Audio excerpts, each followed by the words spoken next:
तक मधुबनी की बात है अशोक यादव का, इनके तो अशोक यादव भी 5 साल में कुछ नहीं किया और इनके पिताजी 15 साल MP मधुबनी से 2-3 बार हुए। वो तो कह रहे हैं जिला में कोई भूखा नहीं रहता, अब हिंदुस्तान में कोई भूखा नहीं, हर आदमी को हम अनाज पहुंचाते हैं। क्या ये अनाज ही काफी है इंसान को जीने के लिए? बिल्कुल बिल्कुल नहीं। लोगों का रहन सहन का जो स्तर है दिनानुदिन घटते जा रहा है और खास करके मधुबनी के लोगों का यहाँ कोई रोजगार नहीं है। यहाँ पलायन की प्रवृत्ति जो है कंटिन्यू जारी है। लोग यहाँ है नहीं, अगर यहाँ लोगों की स्थिति अच्छी। लोकसभा चुनाव की सरगर्मी तेज है। 20 मई को मधुबनी लोकसभा में चुनाव होना है। ऐसे में कांग्रेस के सीनियर लीडर किशोर कुमार झा भी क्षेत्र के दौरे पे हैं। आज हमारे साथ मधुबनी लोकसभा क्षेत्र के ही रहने वाले किशोर कुमार झा जो सीनियर लीडर हैं कांग्रेस के, मौजूद हैं। इनसे हम बात करेंगे कि मधुबनी लोकसभा क्षेत्र की क्या हालत है। हालांकि बीजेपी जो एनडीए गठबंधन का हिस्सा है अपने शोर शराबे से बाज नहीं है। इन दिनों अब वो सीधे तौर पर हिंदुत्व और धर्म पर उतर गए हैं। ऐसे में किशोर झा से हम जानते हैं। सर, स्वागत है आपको। इस बार का चुनाव देश की जो स्थिति है पिछले 10 वर्षों में भारतीय जनता पार्टी की सरकार ने कर रखी है। लोग चारों तरफ से परेशान हैं। लोगों में भयकांत है कि आगे अगर ये सरकार आएगी तो देश का क्या होगा। इसलिए इस बार का चुनाव बिल्कुल अलग है, ये भारतीय जनता पार्टी भी जान रही है। इसीलिए जो पीछे का चुनाव है उसको नहीं, इस बार का चुनाव का ये जंग है देश बचाने का, संविधान बचाने का। जो शिक्षित नागरिक हैं, नौजवान हैं, किसान हैं, बुजुर्ग हैं, महिला हैं, लड़की हैं, इन लोगों पे खास जिम्मेदारी बनता है। और मधुबनी लोकसभा क्षेत्र का जहाँ तक बात है, एक अच्छे सुलझे हुए मजबूत इंसान, ईमानदार इंसान मधुबनी से महागठबंधन के प्रत्याशी हैं, जिनके बारे में मैं कुछ कहूँ वह छोटी बात है। लेकिन इतना जानता हूँ, मैं 40 वर्षों से कांग्रेस में हूँ और कांग्रेस में राष्ट्रीय स्तर से प्रदेश स्तर तक और ब्लॉक तक का राजनीति लंबे समय से कर रहा हूँ। 82 से राजनीति कर रहा हूँ। फातमी साहब 5 साल के लिए केंद्र में मंत्री थे 2004 से 9 तक। इन्होंने दिलो जान से दरभंगा मधुबनी में इंस्टीट्यूशनल पढ़ाई लिखाई का शिक्षण संस्थान खुले। यहाँ के जो लोग कोई व्यक्तिगत काम से भी जाते थे, ये भरपूर मदद करते थे। इनका व्यक्तित्व तो अलग है। और इस चुनाव में जो भारतीय जनता पार्टी सोच रही है, मधुबनी की हालत डिफरेंट है। लोग जो परंपरागत वोट बना लिए थे, जो वोट कांग्रेस का था, जो कहते हैं कि ब्राह्मण बीजेपी का हो गया, ऐसी बात नहीं है। ब्राह्मण बहुत सूझबूझ वाले हैं, देश की क्या स्थिति है इसको समझ रहे हैं। और ये जो भी कुछ चाहे प्रधानमंत्री बोलें कि गृह मंत्री बोलें कि बिहार का कोई मंत्री बोले, ये फजूल बात है। इन लोगों के पास कोई नीति नहीं है, कोई सिद्धांत नहीं है। कभी नीतीश के साथ जाते हैं, कभी अकेले जाते हैं। ये लोग खुद डरे हुए हैं। इस बार जो नीतीश जी को इन्होंने महागठबंधन से तोड़ के अपने साथ लिया है, इनको मालूम है कि मेरा वोट खिसक गया है और ये सच्चाई है। इसलिए मधुबनी का चुनाव बहुत शानदार होगा। और जो भारतीय जनता पार्टी मार्जिन की बात कर रहे हैं, इस बार फातमी साहब के नॉमिनेशन करने के बाद वह ख़त्म हो चुका है। सर, बात है कल जैसे कि जो यहाँ एनडीए गठबंधन के से बीजेपी के जो उम्मीदवार हैं डॉक्टर अशोक यादव, उन्होंने कहा कि मैं विकास को लेकर वोट मांगने जाऊंगा। एक बात। दूसरी बात, उन्होंने जो कल भाषण दिया है अपने लोगों को, जो आवाम को के बीच जो भाषण दिया, उसमें उन्होंने पर्सनल टिप्पणी भी किया। तीसरी बात यह, उन्होंने उनकी बातों से, उनके भाषण से देखा गया कि खासकर जो एक खास कम्युनिटी है, उस कम्युनिटी पर निशाना ज़्यादा मार रहे हैं और फिर एक बार धर्म की बात करना शुरू कर दिया उन्होंने। आप क्या कहेंगे? ये इनके पास और कोई मुद्दा नहीं है और 10 वर्षों में जो बता रहे हैं कि विकास धर्म के अलावे कोई मुद्दा नहीं है।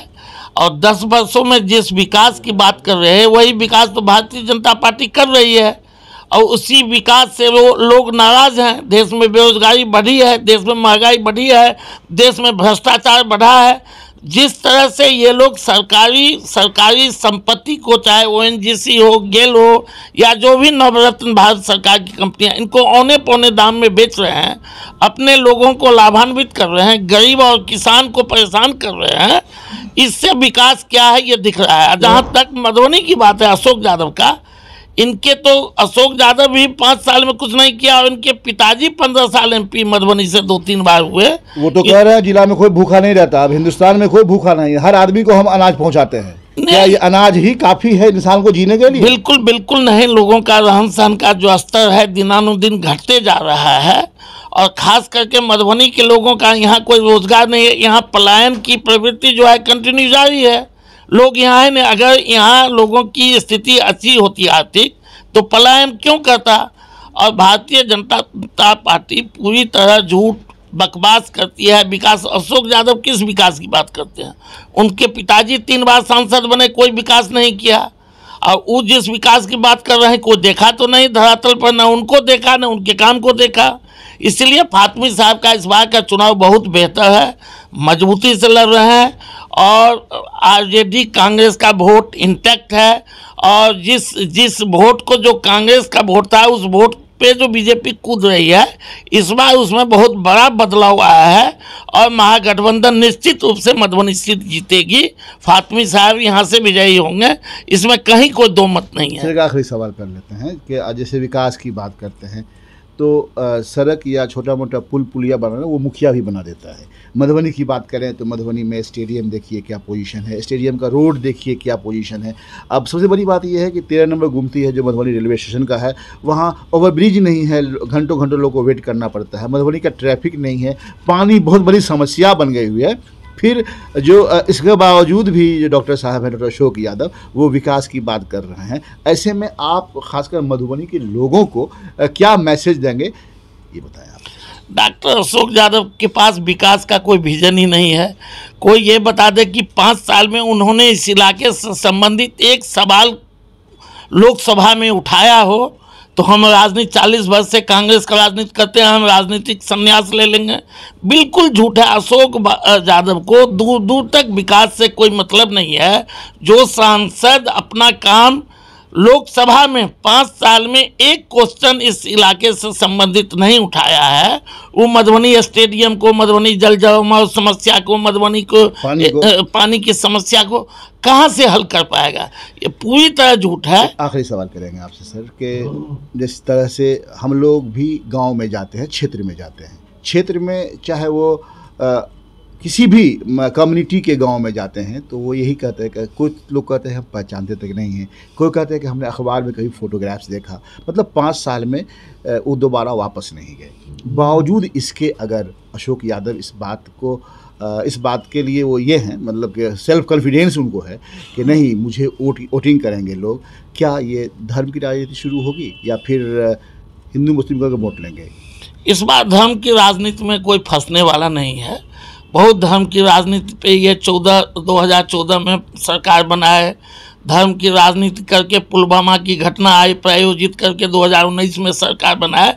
इस बार लोग सचेत है, चाहे सवर्ण हो, चाहे अल्पसंख्यक हो, चाहे दलित हो, चाहे कोई भी वर्ग हो, जितने भी वर्ग हैं, जो गरीब गुरबा है वो बहुत परेशान है, उसकी ज़िंदगी बहुत परेशान हुई है। इसलिए कोई भाजपा के चक्कर में फंसने वाला नहीं है। सारे लोग एकत्रित हैं, एक तरफ हैं, और भाजपा के जो धर्म वाले मुद्दा है, इसको लेके कुछ लोग एक तरफ हैं, समाज का कुछ हिस्सा एक तरफ है, और बाकी सारे लोग महागठबंधन के तरफ इकट्ठा हैं। इसलिए ये भारतीय जनता पार्टी को इस बार भ्रम टूट जाएगा, और फातमी साहब मजबूती से चुनाव लड़ रहे हैं। एक मजबूत सुलझे हुए इंसान हैं। इन्होंने अपने मंत्रिमंडल काल में भारत सरकार के मंत्री रहते हुए इस इलाके के विकास के लिए 24 घंटा लगा रहा, और यहाँ के जो पर्सनल लोग भी कोई आदमी जाता था इनसे संपर्क किया, उसको उन्होंने हर संभव मदद किया। हम कांग्रेसी हैं, हमको बहुत ज़्यादा ये नहीं है, लेकिन फातमी साहब बहुत ही अच्छे व्यक्ति हैं। ये बात मधुबनी की जनता भी जान रही है, और वोट बिल्कुल महागठबंधन का इंटैक्ट है, उसमें कोई दुराव नहीं है। दर्शकों, बहुत बड़ी बात कही है किशोर कुमार झा ने। इनका कहना है कि फातमी साहब बहुत ही अच्छे नेता हैं, इन्होंने अपने दौर में, अपने ज़माने में बहुत काम किया है, इनके रिकॉर्ड को आप खुद पता लगा सकते हैं। इन्होंने ये भी कहा है कि इस बार धर्म या फिर मंदिर मस्जिद की राजनीति नहीं चलेगी, लोग जागरूक हो गए हैं और इतने जागरूक हो गए हैं कि लाख बोल रहे हैं फिर भी महागठबंधन की जीत होगी। फिर मिलते हैं किसी और वीडियो के साथ। आप देख रहे थे हिंदुस्तानी मीडिया के साथ मधुबनी संदेश।